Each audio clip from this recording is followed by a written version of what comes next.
하나님의 말씀은 역대상 13장 9절에서 11절 함께 읽겠습니다.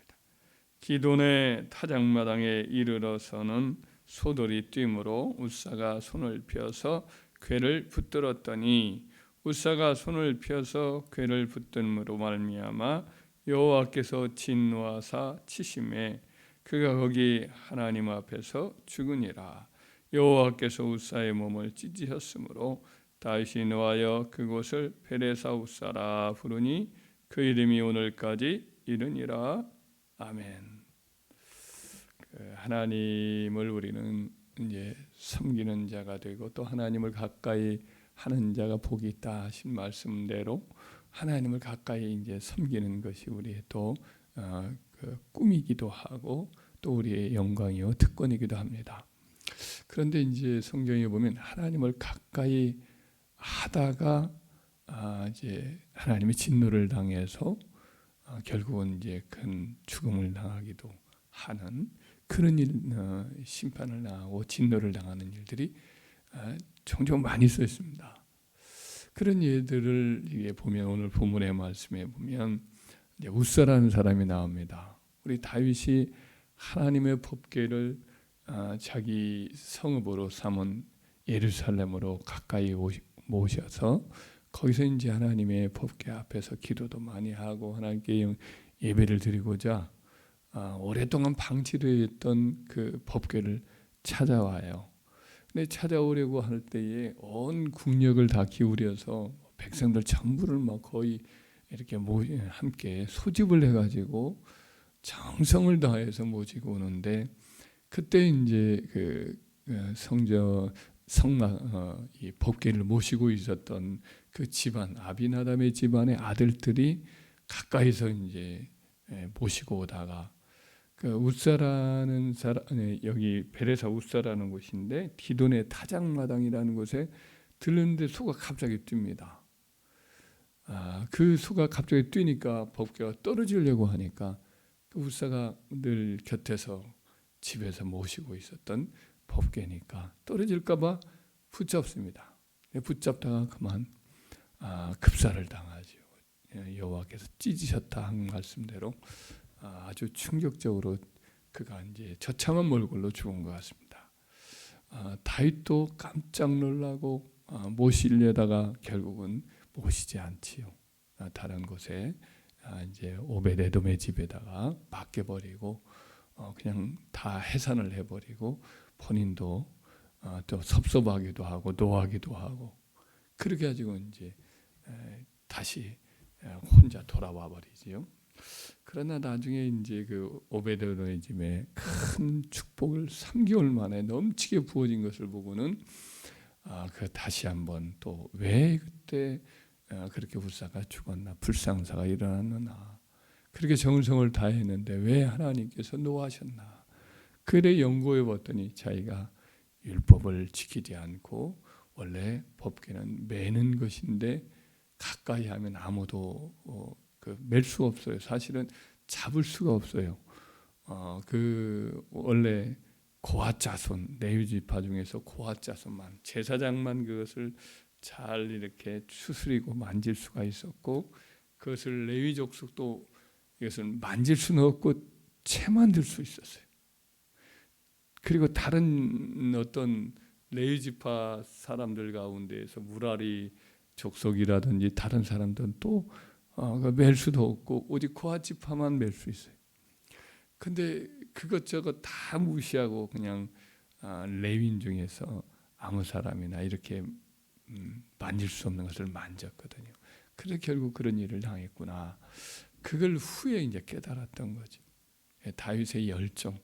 오늘 정성을 보면 막 그 앞에 춤을 추고 또 뭐 그냥 기뻐서 여러 가지 제사도 드리면서 노래를 하면서 이렇게 왔거든요. 온 백성 앞에서 함께. 근데도 소용없습니다. 하나님의 거룩한 법궤를 그냥 만졌다는 것보다 하나님을 만진 거거든요. 그러니까 유한한 인간이 영원자이신 하나님을 만진 거예요. 미천한 죄인이 거룩하신 자를 감히 범한 거거든요. 그래서 그 일로 인해서 결국 하나님의 거룩하심이 용납할 수가 없어서 그렇게 웃사가 찢기지는 일을 당했거든요. 그래서 한계를 이렇게 하나님을 섬기를 가까이 섬기를 하나님이 정하신 법도를 따라 섬겨야 되는데 그러지 않아서 이런 변고가 난 거지. 다윗조차도 하나님을 가까이 섬길 때에 이와 같은 이 선을 넘어서는 안 되는 부분을 그가 몰랐던 것 때문에 이런 일을 당했습니다. 그 이전에도 이제 아론에게 하나님의 법을 하나님의 성전에서 섬기는 그와 같은 의무, 직무를 줬거든요. 제사장 가문으로. 근데 그때에 7일 동안의 제사장 가문으로서 이제 세움을 입어서 거룩하게 제사장 위임식을 해요. 7일 동안에 아주 거룩한 제사장 위임식을 끝나고 첫 번째 8일째 제사장 직무를 처음으로 이제 시행을 하는데 그때 하나님이 그 제사장 직무를 통해서 하나님께 제사를 드리는 것을 기쁘게 받으셨어요. 받았는데 하나님의 영광의 불도 임하고 하나님도 친히 그 가운데 이제 성전 가운데 성막 가운데 임하셨는데 그날 아마 그날 바로 병고가 나요. 나답과 아비후가 하나님이 명하시지 않은 다른 불로 분향을 합니다. 그래가지고 분향을 잘 했는데 그만 갑자기 여호와 앞에서 불이 나와서 지성소 안에서 불이 나와서 그를 태워서 죽이지요. 그 일이 왜 그랬는가? 나중에 모세를 통해서 이렇게 깨닫게 되니까 명하시지 않은 다른 불로 자기가 그냥 드렸고 또 한 가지는 하나님의 성전에서 섬길 때는 포도주를 마시지 말아라. 이 말씀을 경고로 주는 거 보면 술 마시고 포도주를 마시고 이렇게 그날 침례를 한 것이죠. 하나님의 법궤 안에서 침례를 할 때 하나님 앞에 독주도 부어드리기도 하지만 이 인간 제사장이 술 마시면 안 되거든요.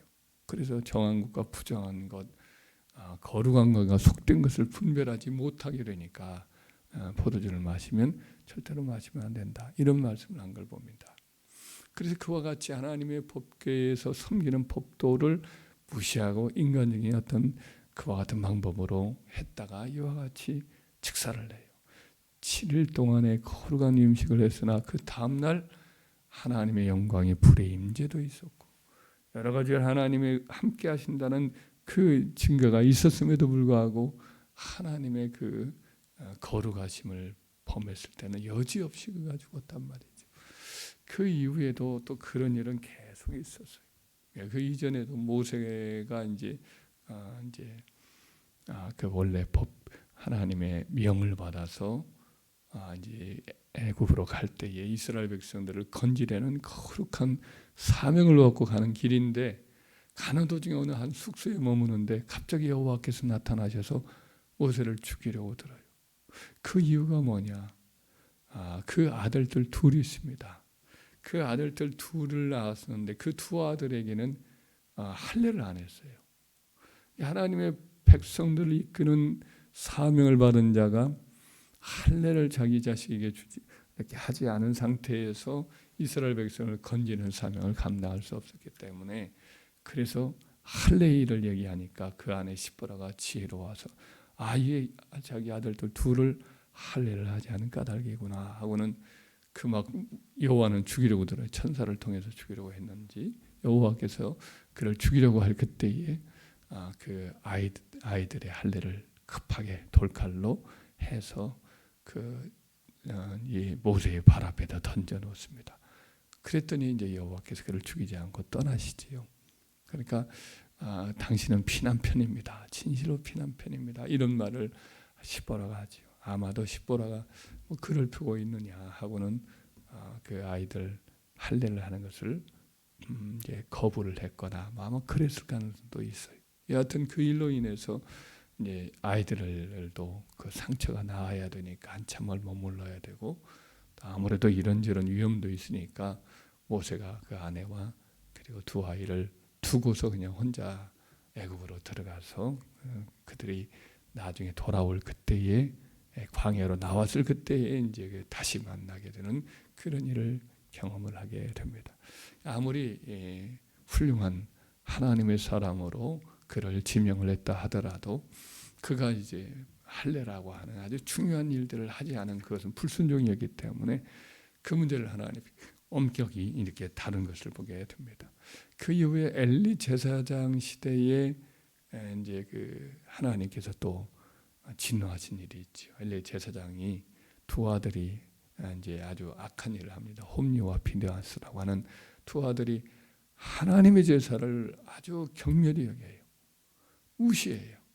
백성들이 와가지고 하나님 앞에 제물을 드리려고 하면 제물을 하나님께 드리기도 전에 먼저 생고기를 먹고 싶다 하면 생고기를 베어가지고 가는 거예요. 하나님 앞에 드려야 될 삶아서 드리는 그와 같은 제물 가운데 다 일정 부분만 제사장에게 주도록 되어 있습니다. 흔든 앞가슴하고 오른쪽 뒷다리를 이렇게 드리도록 제사장 몫으로 남겨지고 나머지는 이제 백성들하고 함께 먹거나 이렇게 하나님 앞에서 먹도록 제사장하고 함께 예배를 드리러 온 사람이 먹도록 했는데 그 하나님 앞에 드리기도 전에 그냥 이렇게 갈고리로 아무거나 찍어서 먹는단 말이죠. 하나님을 무시하는 거죠. 하나님의 제사를 무시하는 거죠. 그래서 결국은 하나님께서 엘리 제사장에 경고를 했는데도 불구하고 듣지 않으니까 결국은 너희 집안에 한 날에 두 아들 죽을 것이다. 그 말씀대로 블레셋과 전쟁에 나갔다가 결국 법궤 모시고 나갔다가 두 아들이 블레셋 군사들에게 죽고 그 법궤는 뺏기고 그 소식을 한 종이 달려와서 이야기하는 가운데 이제 엘리 제사장도 놀라가지고 충격을 먹어서 의자에 앉아있다가 떨어져서 죽고 또 시아버지도 죽고 남편도 죽었다는 이야기를 들으면서 마침 아기를 낳으려고 했던 비느하스의 아내가 결국 충격 때문에 이제 아직은 낳을 날이 아니었는데 충격을 받으니까 그 아이를 이제 해산을 하는 가운데 피를 흘려서 또 죽고 그렇게 줄초상이 나요. 4명이나 그날 하루 죽고 그리고 또 실로가 황폐화되고 그런 불상사가 일어나죠. 하나님이 그 제사장들이 하나님을 가까이 섬겨야 되는데 거룩하게 하지 않은 그런 악을 행했기 때문에 그런 심판을 당하게 되는 것을 보게 됩니다. 우시아 왕도 하나님이 기름 부어서 왕으로 삼았고 축복을 많이 했어요.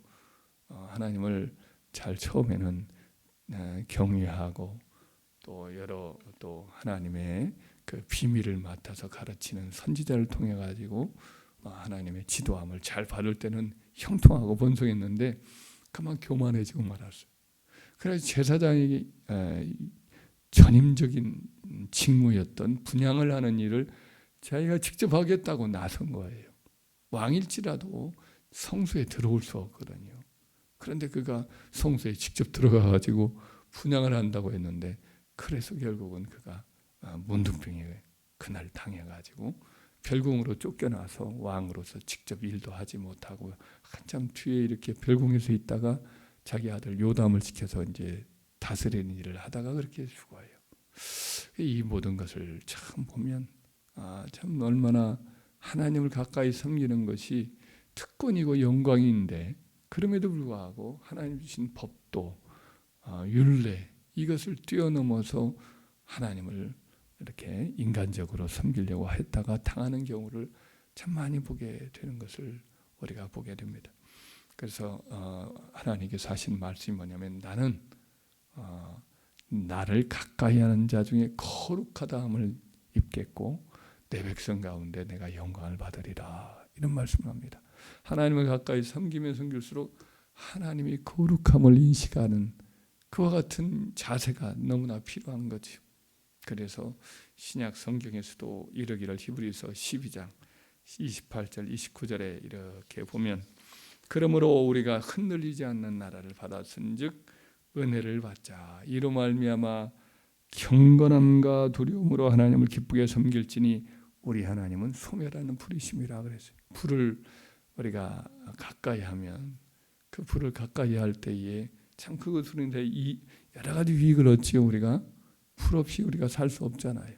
그러나 가까이 하면 자칫 잘못하다가는 어때요? 불로 인해서 우리가 화상을 입을 수가 있고 불을 통해 가지고 때로는 모든 재산을 다 잃어버릴 수도 있고 생명을 잃을 수도 있잖아요.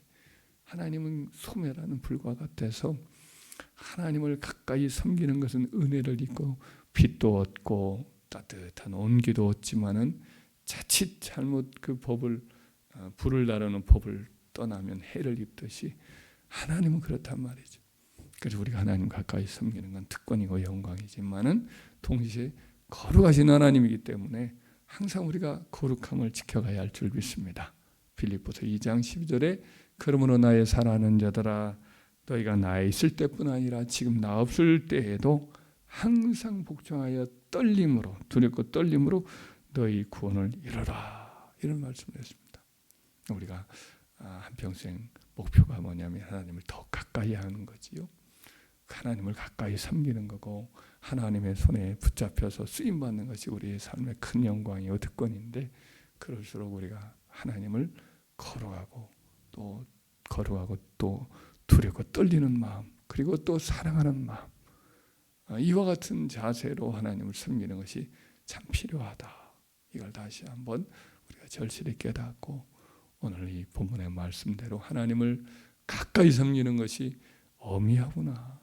다시 한번 이걸 마음에 늘 새기고 우리가 평생에 더욱더 하나님 앞에 더 거룩하고 정성을 다해서 또 그런 하나님 규례를 따라 우리가 지식을 따라 하나님을 잘 섬겨서 그를 섬김으로 말미암아 복을 받고 더 귀하게 쓰임 받는 저희 교회와 우리가 다 되기를 주의 이름으로 축원합니다.